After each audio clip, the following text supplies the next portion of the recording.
I'm Android17, and also Psyche's dad, and you're watching Anime Egotists. And welcome back to the Anime Egotists, where neither of us is the chosen one. Nope. No, we might actually be on the Demon King's army instead. No. And if you ever want us to fulfill some prophecy or something, trust me, it's not gonna happen. It's not. Exactly. Anyways, my name's Alex, and I don't have anything witty for this point. I'm just joined by the man himself. And I'm Richard. That's the other man himself. Yes, that's correct. And normally this is the point where we'd be like, oh, well, the 2 or 3 of you watching, or our 40 or 50 subscribers, but then I checked a couple days ago. We hit 1,000. Yes, we did. I usually do the joke where I'm like, oh, what are you guys doing with your lives? You just have something better, but I don't have that. I'm blown away by the support for all of you, whether it's something you want us to do better, something you want us to do in general, a video you've requested that for some reason we have not got around to doing, but just all the love and support. I didn't think we'd actually get here by the end of the year, despite that this was my goal, but much love you guys. Thank you so much. Yes, thank y'all. It means the world. That's correct. And honestly, this was not meant to be the 1,000 subscriber video, but because I didn't think we'd get that far. But some of you have been asking, hey, can you review more of the Pokemon movies? And since the last review we did of a movie went so well, we decided, let's do another one. But we're not going to start with the first one again, because why would we do that? Yeah, if you want our feelings on that one, go watch our Pokemon Mewtwo Strikes Back Evolution video. We talked about how we kind of felt about the original movie in that one. Those are not the videos I'm proud of. But so we decided to go to the next one, Pokemon: The Power of One, or also known as Pokemon the Movie 2000. That's correct. Guys, I've been pretty vocal that a lot of the there are some great Pokemon movies, there are some horrible Pokemon movies, and then there are Pokemon movies that are just sort of fine, they're there. I don't want, as much as I'd love to do the whole what were your thoughts overall, can we just jump into it, please? Yes, that's fine with me. All right. What's up first?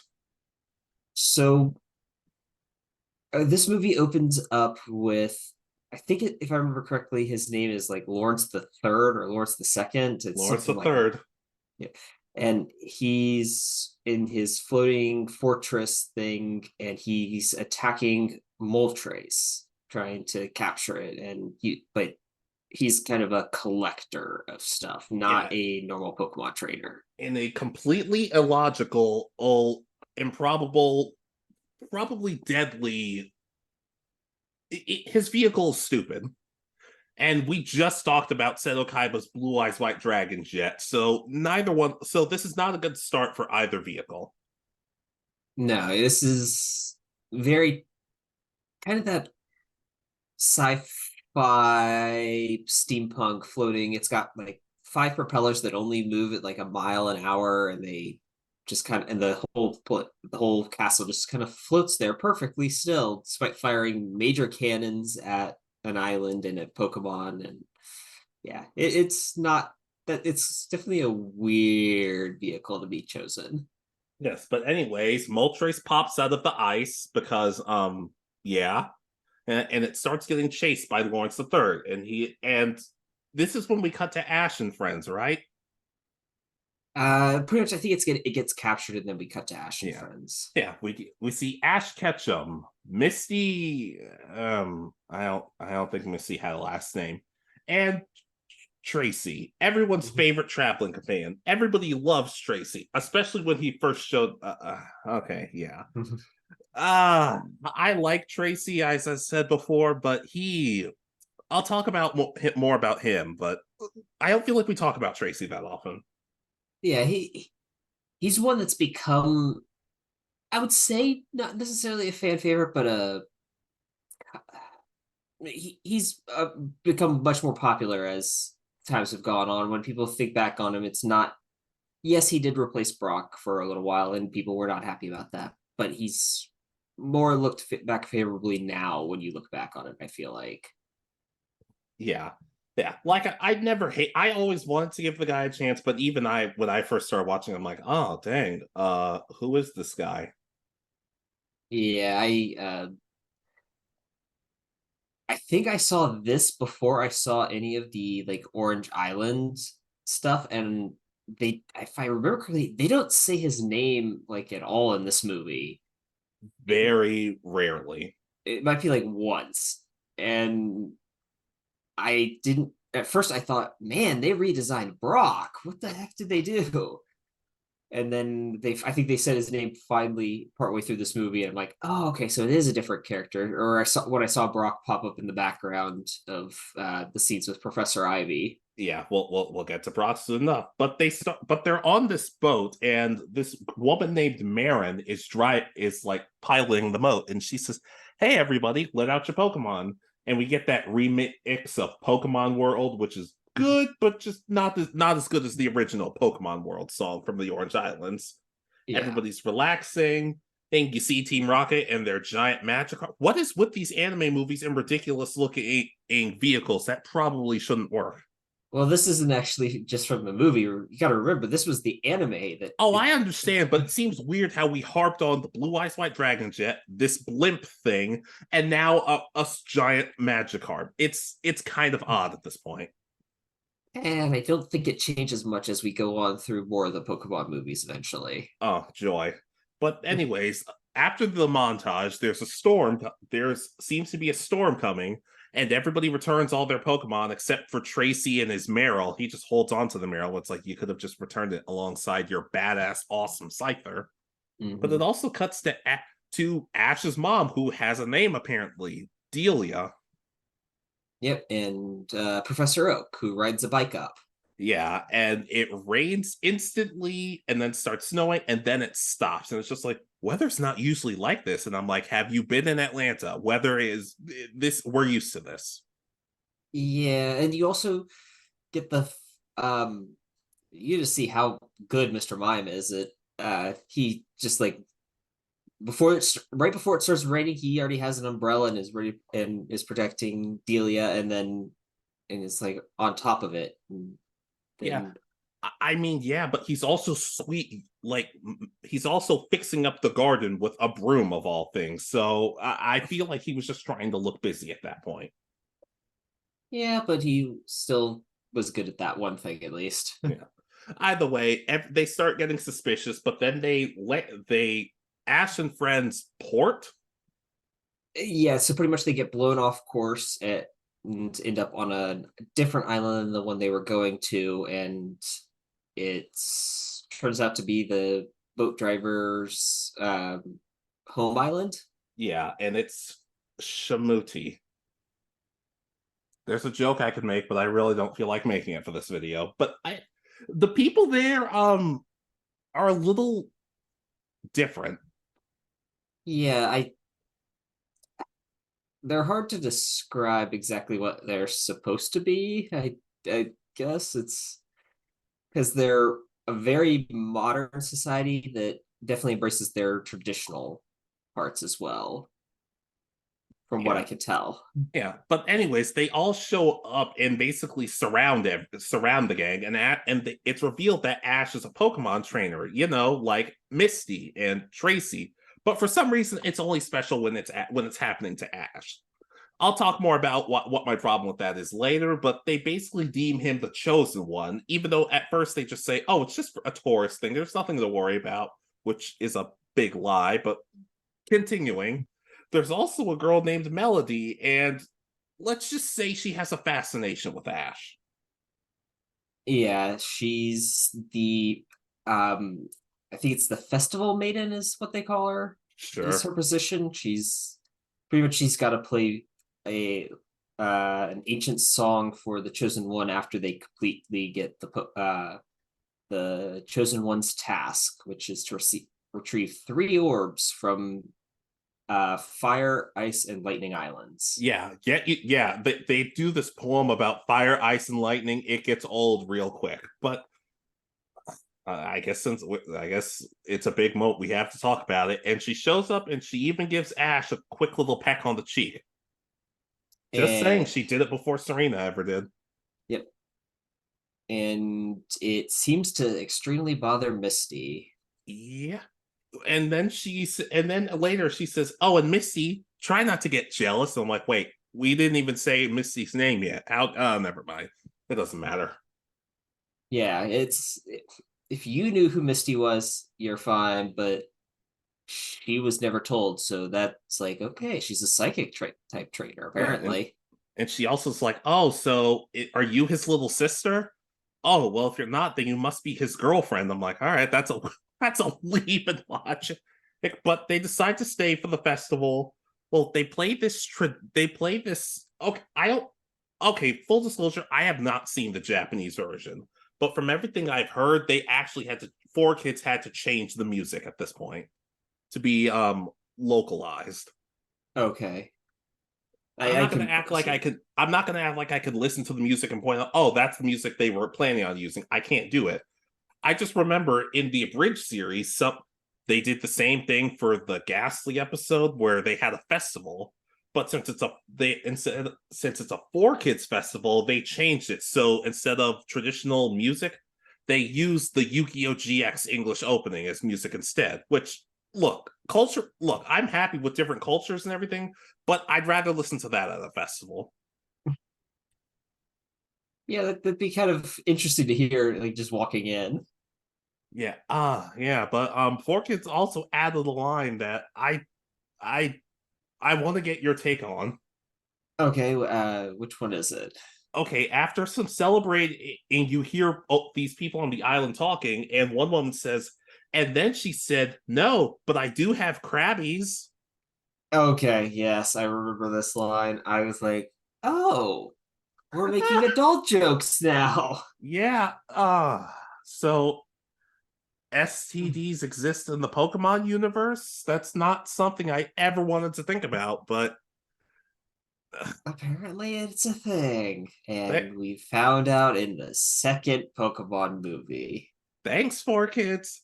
But regardless, Melody plays her little flute seashell thing. Mhm. It's a beautiful song, by the way. And she ends up telling Ash, "Hey, you're the chosen one. You have to do get all these orbs tomorrow morning." But of course, Ash says, "No, I want to do it now," because I guess he wanted to get out of this movie as fast as possible. Yeah, and if you think about it, it's probably a good thing that he did because otherwise the world would pretty much be doomed. Because it's like by morning time, it's pretty much already like completely destroyed.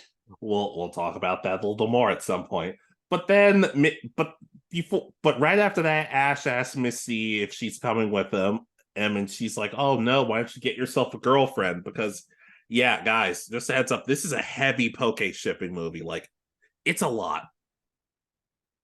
Yeah, it definitely leans into the whole Ash is oblivious, Misty has a crush on him, and he doesn't realize the whole thing.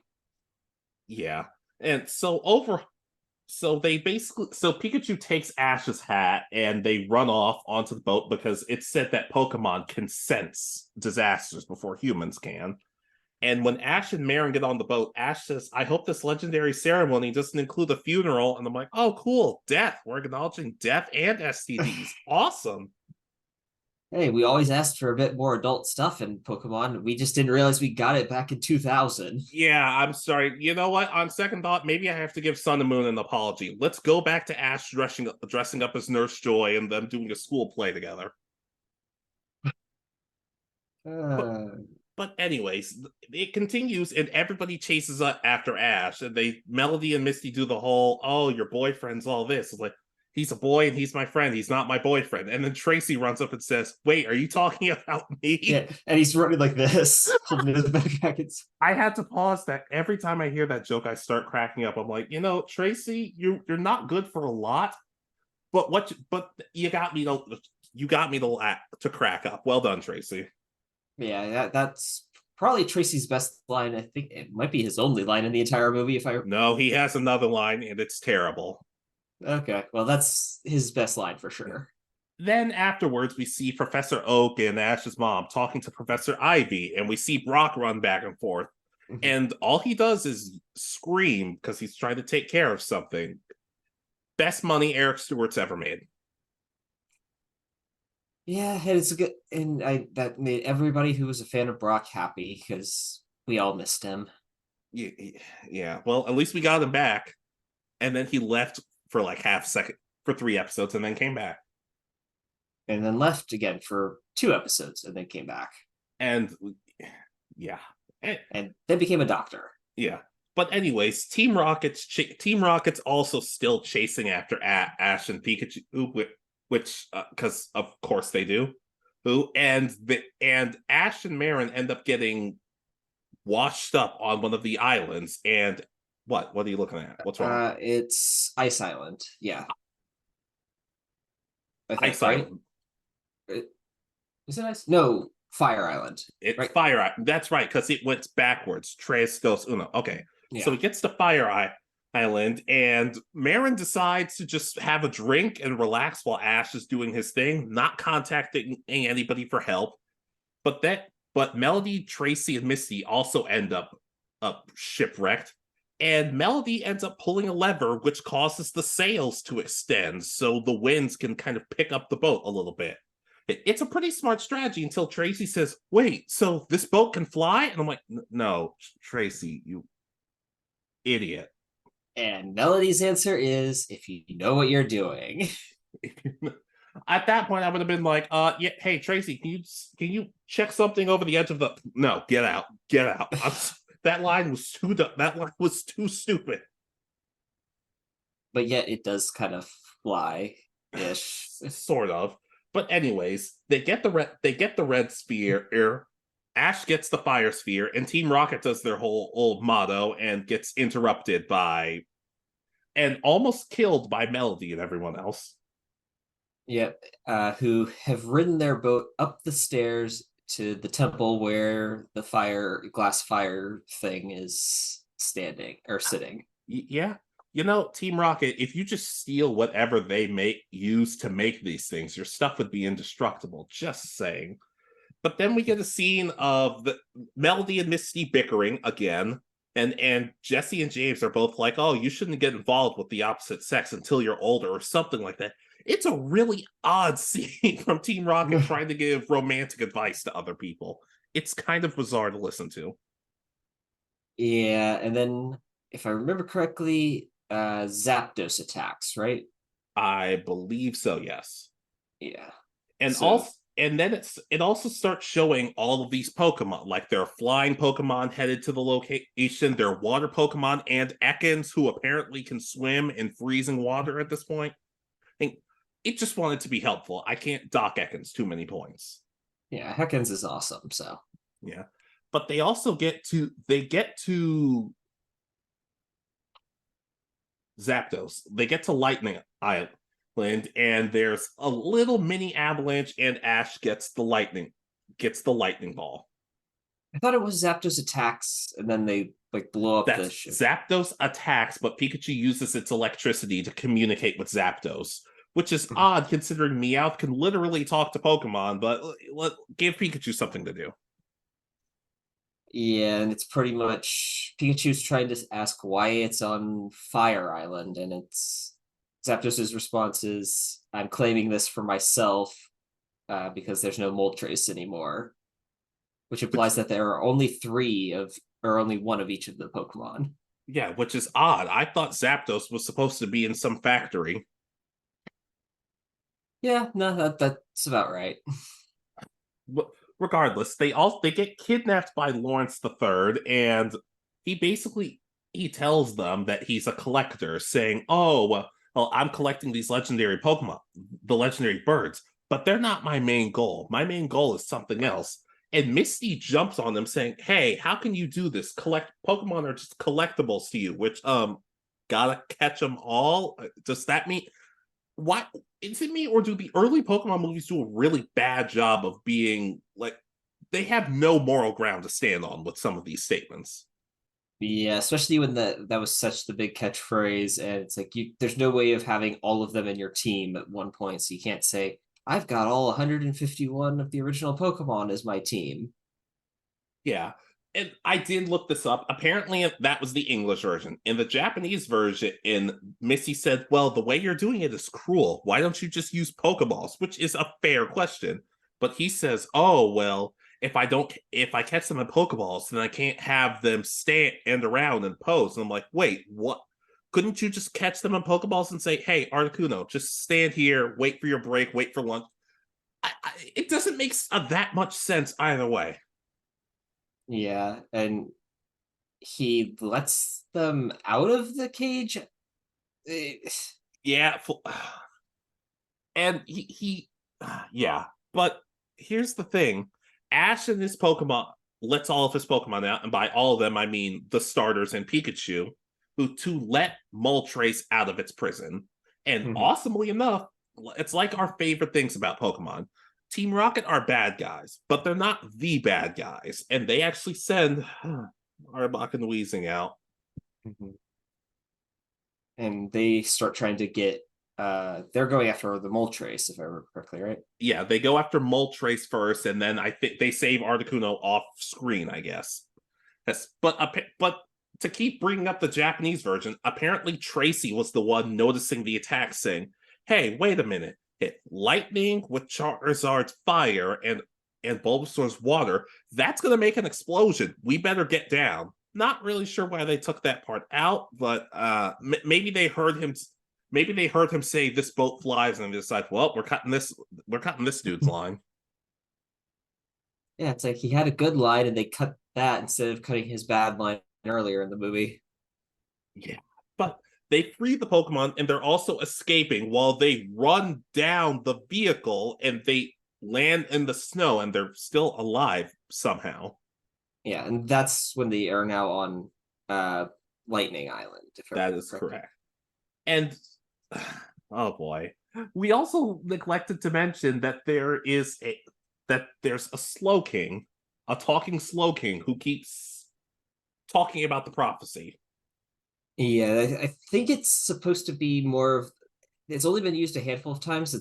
I think it's telekinesis or there's that they call it, but it's pretty much they say that that's the move that some Pokemon learn that you can talk. Yeah, even though it's not a legendary, whatever. But I remember they get back to I guess the original island and put the two spheres back, and they keep saying things like, "Oh, well, if these three bird Pokemon keep feuding, then another Pokemon named Lugia is going to show up," and to say this is where the movie really starts to lose me because they said, "Oh, well, here's the thing. The prophecy says yada yada yada. The earth shall turn to ash. Ash, you are the chosen one." And I'm like, so just because his name just happens to be Ash, it uh, Well, unfortunately, they chose that because the world turning to Doug doesn't sound as good, unfortunately. maybe it doesn't. But he even acknowledges it. He said, "Man, now I wish my mom had named me Bob or something like that." I'm like, that's not funny. Why would you say that? But I don't know. We'll get back to that. But ultimately, like, what if it was another Ash? What if it was? There are other Ashes out there, aren't they? I don't know. Maybe I haven't met a person named Ash in real life, so no way to tell. What about Ash from Evil Dead? What if it's about him? He's got his own prophecies he's got to deal with. Let's not give him another one. It would be a much more violent movie, but in a way, I kind of think I would want to see that. But Just and just him running around with his axe hand, chopping off people's heads. sure, well, sure, it would. Let's. It would be better than the Hoopa movie. Let's at least say that. Yeah, no, but that's not saying anything. No, no, it is not. But while they all are trying to convince Ash to do this, not that anybody's offering to help him at any points, but whatever, he releases all of his Pokemon, and noticeably, he has Snorlax, who I feel like could have taken out one of those traps by himself, but I don't know. It was at this point where I was like, "Oh wow, he had Snorlax." There are times I kind of forget Ash called a Snorlax. Yeah, because I think his team is Pikachu, the three Kanto starters, Snorlax, and Lapras, right? At this That's point. correct. Lapras was there too. Also, we tiny little trivia fact: Charizard listened to Ash in this movie, but this movie canonically didn't happen until after Charizard listened to Ash. When it premiered, Charizard still burned Ash and barely listened to him. Kind of a weird trivia fact, but I thought it was interesting. I didn't know it took place then. I thought it was like towards the end, like right before they go to the Orange League. Yeah. You see why I say in some cases, some Pokemon, not every Pokemon movie may be canon? Exactly. Yeah. But regardless, Ash decides to turn his hat around and says, all right, since I'm the chosen one, I'll handle this, and starts walking through the snow and makes a really bad joke about being the frozen one. Mm-hmm. Mm-hmm. Veronica Taylor, you were the only person who can make me like this joke, so you get a pass. But he ends up deciding that there's got to be an easier way. They find a chunk of he takes a chunk of the crashed sailboat, motorboat thing that fell out of the flying fortress earlier, and ends up using Charizard, Bulbasaur, and Squirtle to like snowdog his way across towards Ice Island. Yeah, and is it at this point Lugia shows up? I guess right before this, yeah. Lugia shows up and starts battling the three legendary birds. And basically gets clapped. Like, like, granted, it's 3-on-1, but like it was kind of embarrassing. Yeah, especially because Lugia is supposed to be the one who controls these three. That's like, so if there was no chosen, what if Ash was on the other side of the world? What if he had decided, I'm going to Kalos this now instead? And would that mean that like Lugia is completely screwed? The chosen one's on the other side of the planet. No, Ash from this is why Ash from the Evil Dead would have worked better. He would have been there. Okay. Yeah. But regardless, they also get the help of Team Rocket, because every movie, Team Rocket seems to just decide to help out because, as they say, we don't want the world to be destroyed, because in their motto, they literally say to protect the world from devastation. You'd think people would be used to that by now, but I guess not. Well, then we forgot one more moment. So pretty much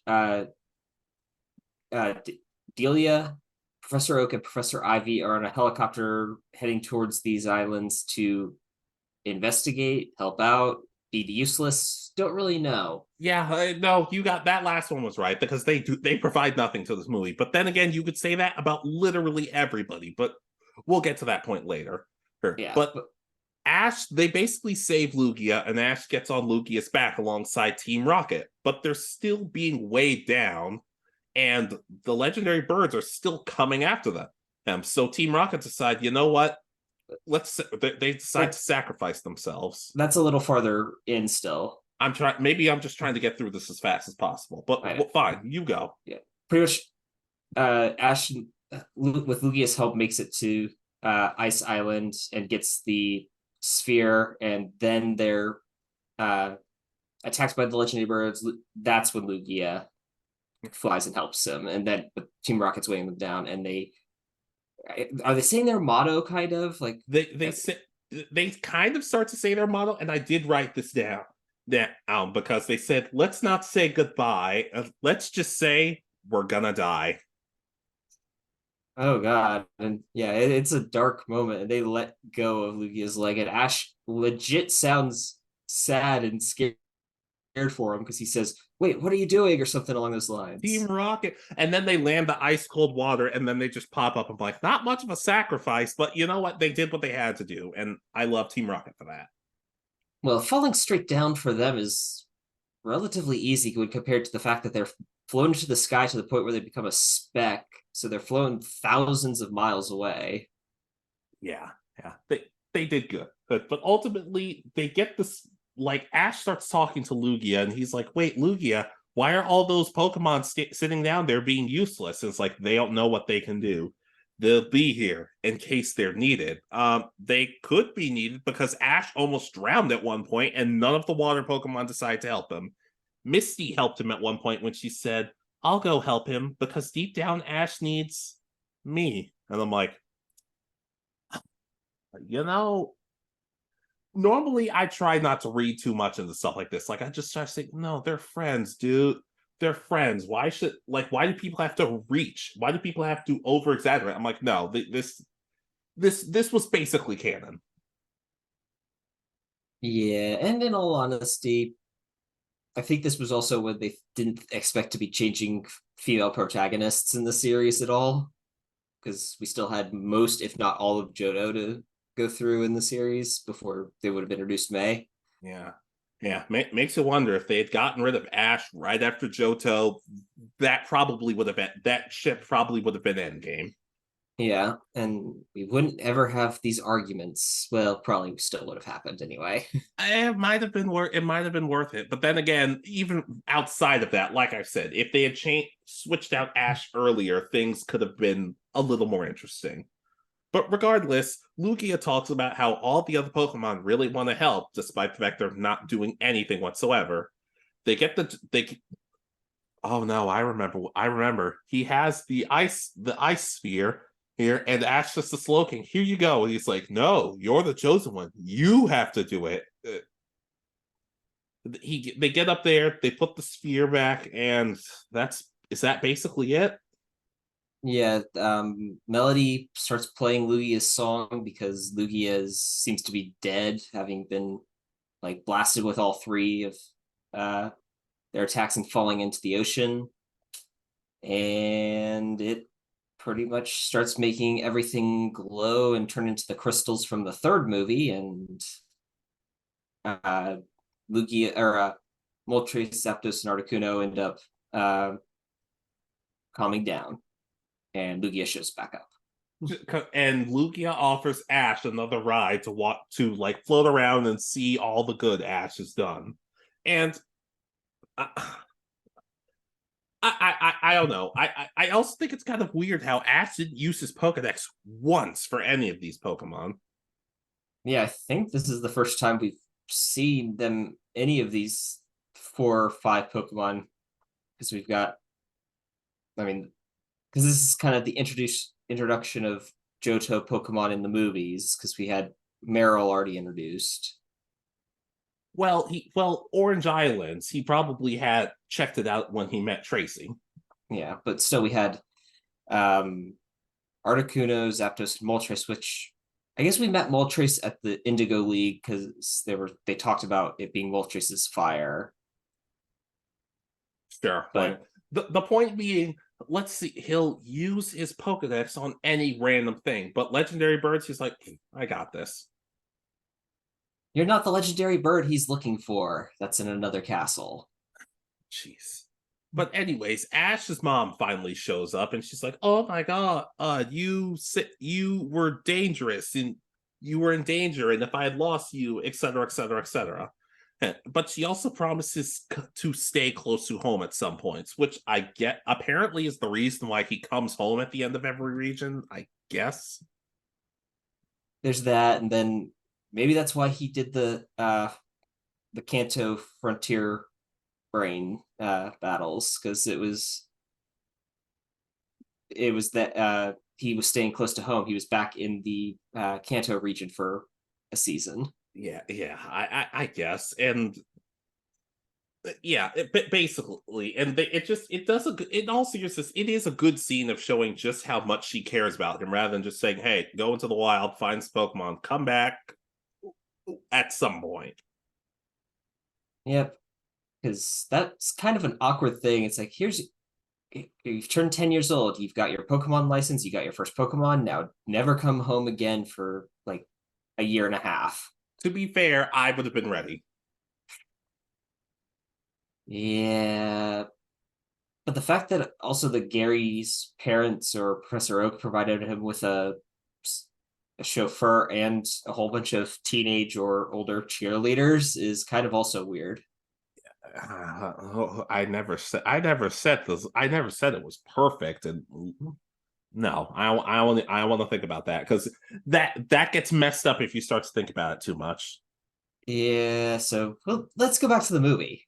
Anyways, so basically they all return to the islet, and Lawrence the Third, yeah, kind of forgot he was in this movie, picks up the Mew card, which started his collection, and he says, this is how it started, and this is how I'm going to keep going. So he learned literally nothing from this. Yep, and we never saw him again. That normally you joke when you say that, but that actually is true. We don't see him again. Yeah, maybe he'll be in one of these new, like if we get a new movie with this new cast, Lawrence the Third Return Strikes Back. I'm not sure I want that, but who knows? Maybe they'll fix it. And then the credits play, and it's music played by Donna Summer and Weird Al. Yes, I never watched through the credits before, and I heard it. I'm like, oh my god! So that's where the Pokemon rap came from. Yeah, and not gonna lie, Donna Summer, the first song they play, it's like, wow, that's like she understood the assignment. Well done, because in all honesty, her song fits the tone of the movie. And then Pokemon, And it's weird because they kind of cut her song short and then start the Pokemon music. It's really weird. yeah. I'm not gonna lie, because I knew this song existed and I knew it was in the second movie, but I was just listening. I'm like, oh, okay, this is not. Oh, sweet Jesus, what is this? But yeah, I think that's about it. I still wonder, like, why couldn't Tracey have been the protagonist? That would have been like Okay, absolutely awesome. But before we get into that, I guess we should get overall thoughts. Was this movie good? No, not really. There are definitely enjoyable parts, but there's definitely its flaws. Yeah. Speaking of one of those flaws, why is Ash the chosen one?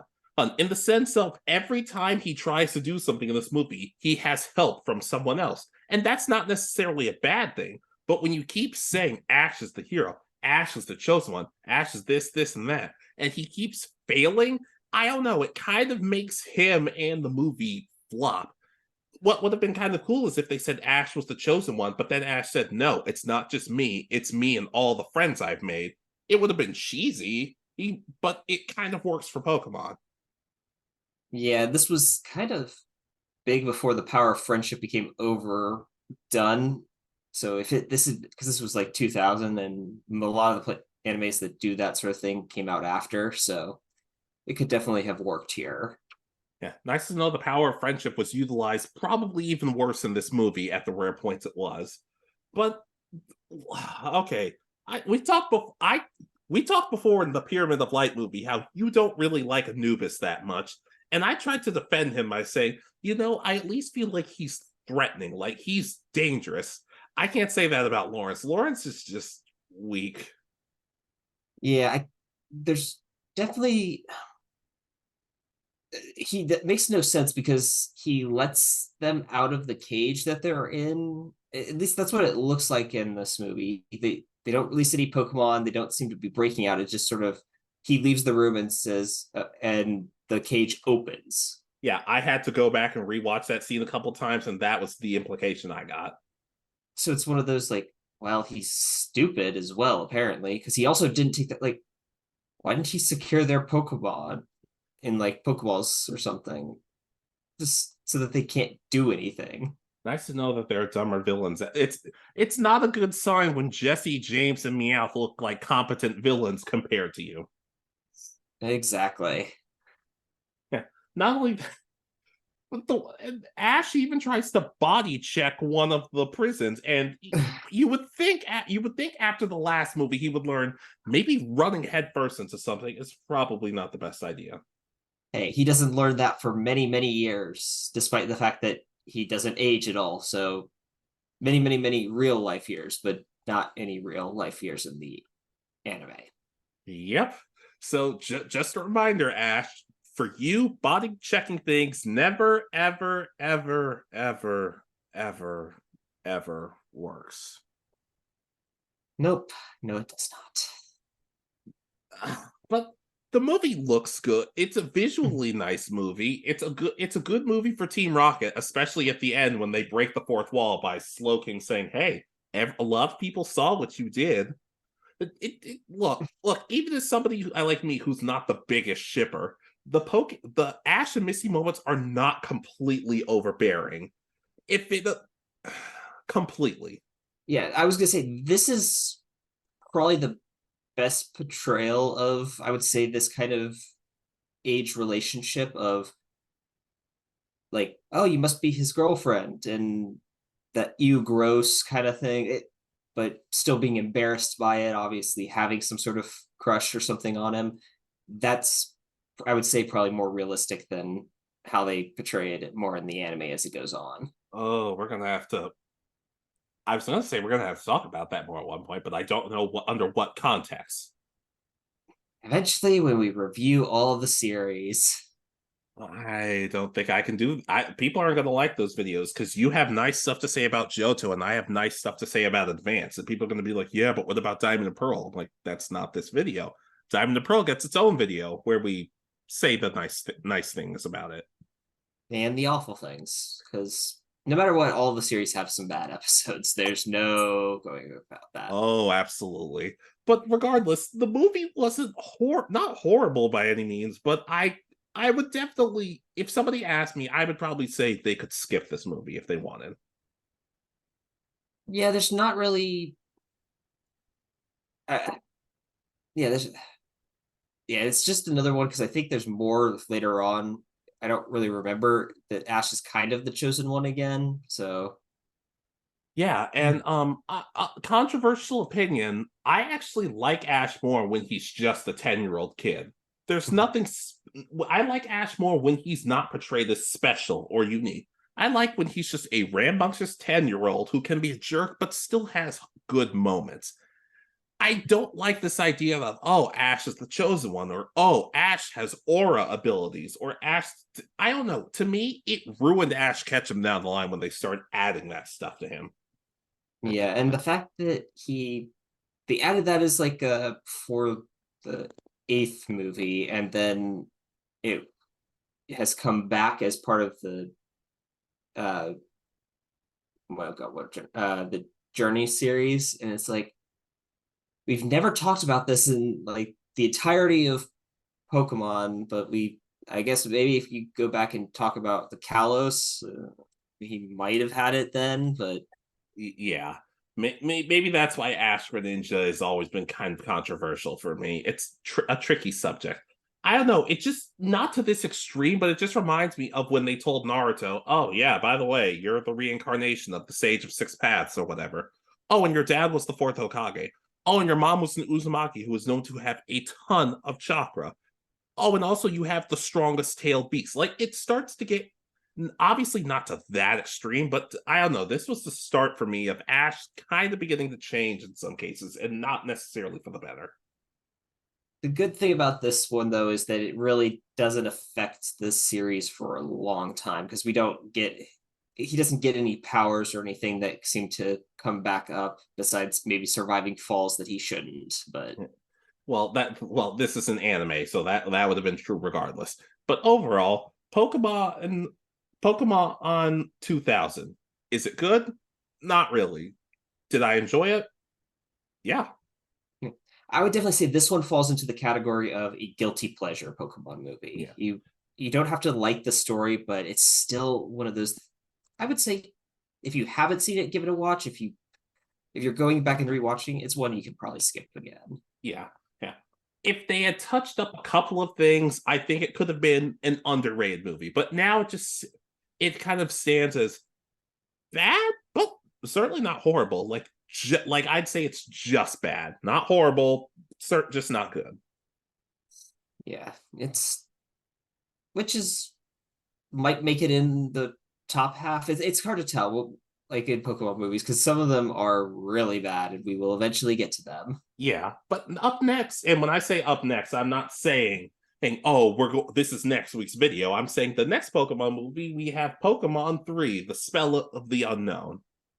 Which for a long time, and is definitely argued to be one of, if not the best Pokemon movies. But we'll discuss that once we get to it. Yeah, and then we have Pokemon Forever, which I'm not gonna lie, that's probably gonna be a little more of a negative one. And then we have Pokemon Heroes, which, no joke, Pokemon Heroes is a tricky one for me. When I first saw it, I liked it. The second time I saw it, hated it. Third time I saw it, I liked it. So that's going to be a little bit of a tricky one. Yeah, and I'm definitely.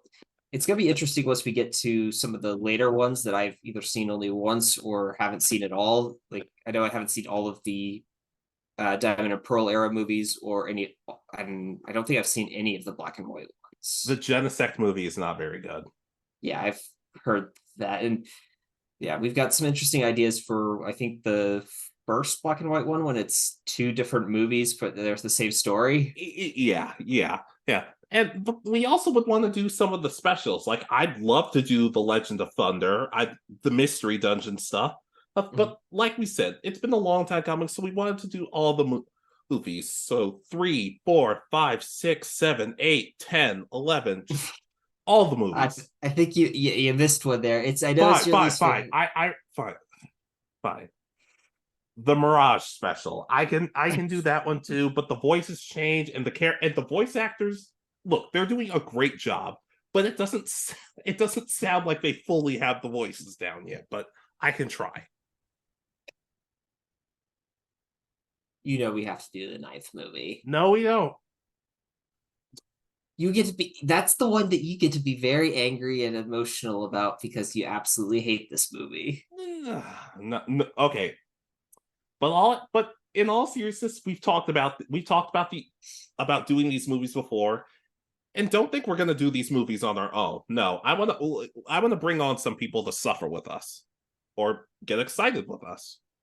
Yeah, there's definitely certain ones that they're just we may do by ourselves, but they're definitely some of the nicer or really bad ones that will bring in special guests. I already know one of the movies I want 2 guests. Okay. Yeah. But ultimately, like I said, Pokemon specials are kind of interesting. Pokemon movies are kind of unique. Everybody seems to love them, and I'm kind of in the boat of some of them can be really good, but ultimately I don't, even if they're not perfect, that's okay. Exactly. They're especially thinking back on it, I remember really enjoying this as a kid, and so I look back on this movie fondly, regardless of what I feel about it now. Exactly. Hey, some good stuff, and hopefully these videos are fun for people because Lord knows it's going to get kind of scary with some of these upcoming movies. Hey, but maybe if we pick up and actually complete this, we'll get the Pokemon MMO. Like I forgot who was it, Proto Mario, Suede and Linkara. Yes, they were trying and they never finished. So if we finish it, maybe we'll get it. Well, to be fair, they stopped making Pokemon movies for a good bit for some reason. So maybe we have a chance of finishing them before any more come out.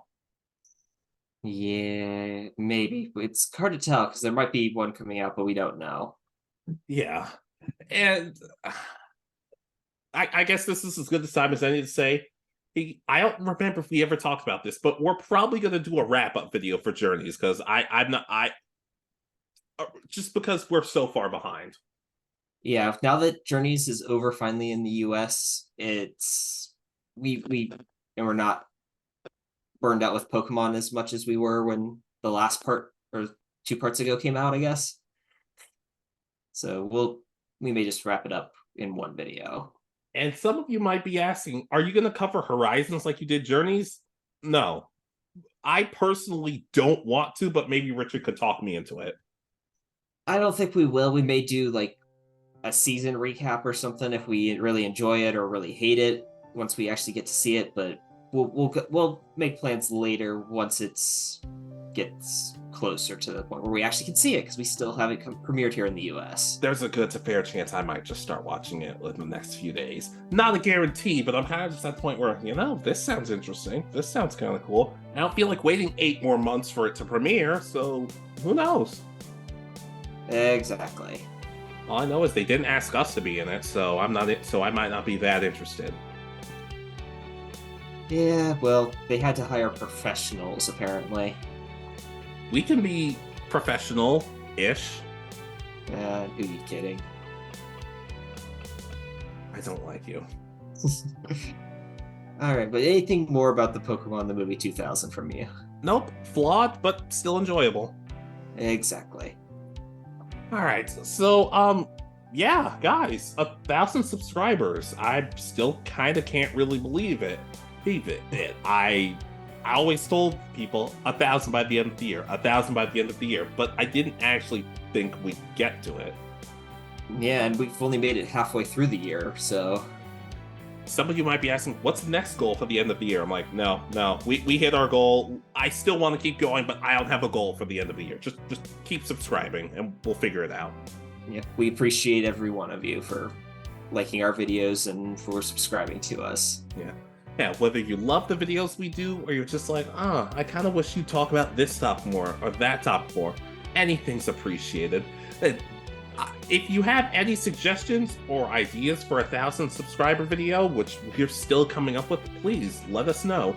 Maybe if you want us to watch a really bad episode of something or a really bad show, we'll give it a look because you guys like torturing us. Exactly. But regardless, ladies, gentlemen, and others, what did you think of the Pokemon 2000 movie? Did you like it as a kid? Did you hate it as a kid? Are you just watching it for the first time? Just anything in between.